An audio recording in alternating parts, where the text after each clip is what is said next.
શેઠ કામે રાખવા છે? પેલા ક્યાં કામ કરતા હતા? હું ગાંઠિયા બનાવતો હતો. હું કડિયા કામમાં હતો.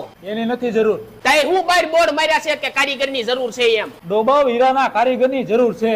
શેઠ આવું તો કરો માં ધંધામાં હાવ મંદી હાલે છે. આ રાખી લ્યો ને કામે શેઠ. કાંઈ વાંધો નહીં, જોલી ધોળી દાઢી વાળા છેલ્લી ઘંટીએ ભાઈ બેઠા ને એની પાસે બેસી જાય તો શીખવાડ દે. આ શેઠે અમને શીખવાડવાનું કીધું છે. કાંઈ વાંધો નહીં, તું લોટ લેતો આવી જા. એ લોટ લઈને આવે ને ત્યાં હું પેશાબ કરતો આવો. ગુરુ વાહે ડાન્સ બાર છે કે હું? ઈ તારો હગો સંડાસનો દરવાજો ફિટ નથી કરેલો ને એટલે. એટલે આ તો મારું બેટું સિસ્ટમ વાળું લાગે છે. આ ગુરુ આલ્યો આ લોટ. તારો બાપા ખાવાનો ને હીરાનો લોટ લેવા જવાનું હતું. બે જાય સાનો માનો. હે ગુરુ તમારો પગાર કેટલો છે? 10,000. 10,000 અમને તો ખાલી